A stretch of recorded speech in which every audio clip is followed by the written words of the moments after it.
നെഹമ്യായുടെ പുസ്തകത്തിൽ നിന്നുള്ള വായന. അധ്യായം 3. മതിൽ പുനരുദ്ധരിക്കുന്നു. പ്രധാന പുരോഹിതനായ എലിയാഷിബ് സഹപുരോഹിതന്മാരോടൊത്ത് അജകവാടം പണിതു. അവർ അതിൻ്റെ പ്രതിഷ്ഠാകർമ്മം നടത്തുകയും കതകുകൾ പിടിപ്പിക്കുകയും ചെയ്തു. ശതഗോപുരവും ഹനനേൽ ഗോപുരവും വരെ പണിത് പ്രതിഷ്ഠാകർമ്മം നടത്തി.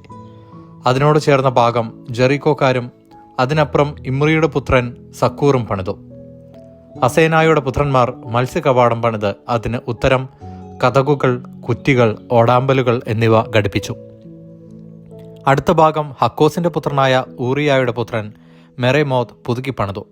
തുടർന്നുള്ള ഭാഗം മെഷേസാബേലിന്റെ പുത്രനായ ബെറക്കിയായുടെ പുത്രൻ മെഷുല്ലാം പണിതു. അടുത്ത ഭാഗം ബാനായുടെ പുത്രൻ സാദോക്ക് പുതുക്കി പണിതു. തെക്കോവക്കാരാണ് അടുത്ത ഭാഗം പണിതത്. എന്നാൽ മേലാളന്മാർ നിശ്ചയിച്ച ജോലി പ്രമുഖന്മാർ ചെയ്തില്ല. പാസയുടെ പുത്രൻ യോയദായും ബെസോദയായുടെ പുത്രൻ മെഷുല്ലാമും കൂടെ പ്രാചീന കവാടം പുതുക്കിപ്പണിത് ഉത്തരം കതകുകൾ, കുറ്റികൾ, ഓടാമ്പലുകൾ എന്നിവ ഉറപ്പിച്ചു. ഗിബിയോൻകാരനായ മെലാത്തിയായും മെറോനോത്യനായ യാദോനും ഗിബിയോനിലെ മിസ്പായിലെയും ആളുകളും തുടർന്നുള്ള ഭാഗം പണിതു. ഇവർ നദിക്കക്കരെയുള്ള ദേശത്തിന്റെ അധിപതിമാരുടെ കീഴിലായിരുന്നു.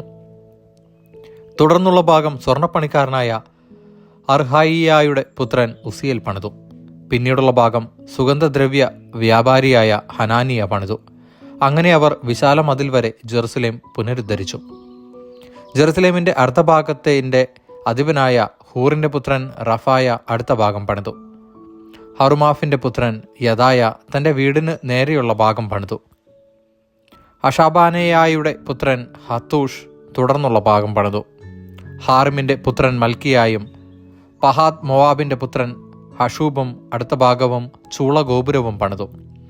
അടുത്ത ഭാഗം ജെറുസലേമിന്റെ മറ്റേ അർദ്ധഭാഗത്തിന്റെ അധിപനായ ഹല്ലോഹേഷിന്റെ പുത്രൻ ഷല്ലൂമും പുത്രിമാരും പണിതു. ഹാനൂനും സാനോവ നിവാസികളും താഴ്വര കവാടം പുതുക്കി. അതിന് കതകുകൾ, കുറ്റികൾ, ഓടാമ്പലുകൾ എന്നിവ ഘടിപ്പിക്കുകയും ചവറ്റുവാതിൽ വരെ 1000 മുഴം നീളത്തിൽ മതിലിന്റെ അറ്റകുറ്റപ്പണി തീർക്കുകയും ചെയ്തു.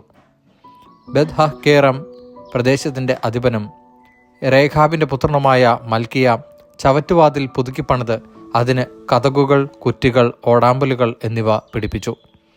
മിസ്പായുടെ അധിപനും കൊൽഹോസയുടെ പുത്രനുമായ ഷല്ലൂം ഉറവവാതിൽ പുതുക്കി മേഞ്ഞ് കതകുകൾ, കുറ്റികൾ, ഓടാമ്പലുകൾ എന്നിവ ഘടിപ്പിച്ചു.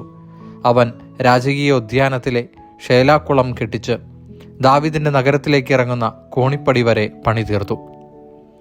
ബേൽസൂറിന്റെ അർദ്ധഭാഗത്തിന്റെ അധിപനും അസ്ബുക്കിന്റെ പുത്രനുമായ നെഹമ്യ ദാവീദിന്റെ ശവകുടീരത്തിന് എതിർഭാഗം വരെയും കൃത്രിമ വാബി വരെയും പടത്താവളം വരെയും അറ്റകുറ്റപ്പണികൾ നടത്തി. തുടർന്നുള്ള ഭാഗം ലേവ്യർ പണിതു. ബാനിയുടെ പുത്രൻ രേഹും അടുത്ത ഭാഗം പണിതു. തുടർന്ന് കെയിലായുടെ അർദ്ധഭാഗത്തിന്റെ അധിപതിയായ ഹഷാബിയ തന്റെ ദേശത്തെ പ്രതിനിധാനം ചെയ്ത് പണി നടത്തി. തുടർന്നുള്ള ഭാഗം കെയിലായുടെ മറ്റേ അർദ്ധഭാഗത്തിന്റെ അധികാരിയും ഹെനാദാദിന്റെ പുത്രനുമായ ബാവായിയും ചാർച്ചക്കാരും ചേർന്ന് പണിതു. തുടർന്ന് മിസ്പായുടെ ഭരണാധികാരിയും യശുവയുടെ പുത്രനുമായ ഏസർ മതിൽ തിരിയുന്നിടത്തെ ആയുധപ്പുരയിലേക്കുള്ള കുന്നിനെതിരെയുള്ള ഭാഗം പണിതു. അവിടെ മുതൽ പ്രധാന പുരോഹിതൻ എലിയാഷീബിന്റെ ഭവന കവാടം വരെ സാബായിയുടെ പുത്രൻ ബാറൂഖ് പുതുക്കി പണിതു. അവിടെ മുതൽ എലിയാഷിബിന്റെ വീടിന്റെ അതിർത്തി വരെയുള്ള ഭാഗം ഹക്കോസിന്റെ പുത്രനായ ഊറിയായുടെ പുത്രൻ മെറേമോത്ത് പണിതു. തുടർന്നുള്ള ഭാഗം ജെറുസലേമിന് ചുറ്റും വസിച്ചിരുന്ന പുരോഹിതന്മാർ പണിതു.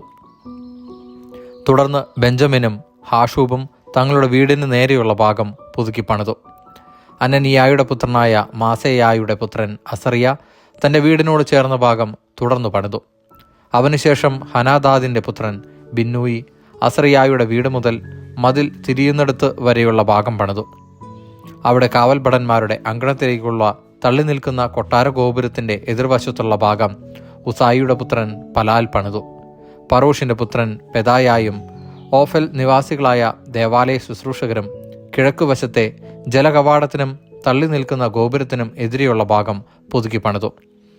വലിയ ഗോപുരത്തിന്റെ എതിരെ ഓഫൽ ഭിത്തി വരെയുള്ള ഭാഗം തെക്കോവാക്കർ പുതുക്കി പണിതു. അശ്വകവാടം മുതൽ തങ്ങളുടെ വീടിന് നേരെയുള്ള ഭാഗം പുരോഹിതന്മാർ പണിതു. തുടർന്ന് ഇമ്മറിൻ്റെ പുത്രൻ സാദോക്ക് തൻ്റെ വീടിനെതിരെയുള്ള ഭാഗം പണിതു. കിഴക്കേ കവാട സൂക്ഷിപ്പുകാരനായ ഷെക്കനിയായുടെ പുത്രൻ ഷെമായിയ തുടർന്നുള്ള ഭാഗം പണിതു.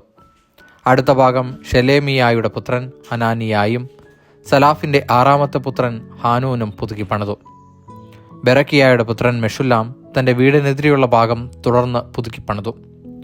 അവനുശേഷം സ്വർണ്ണപ്പണിക്കാരനായ മൽക്കിയ ഭടന്മാരെ വിളിച്ചുകൂട്ടുന്ന മതിൽ തിരിയുന്നിടത്തെ കവാടത്തിൻ്റെയും മാളികമുറിയുടെയും എതിർവശം ദേവാലയ ശുശ്രൂഷകരുടെയും വ്യാപാരികളുടെയും വീട് വരെ പുതുക്കി പണിതു.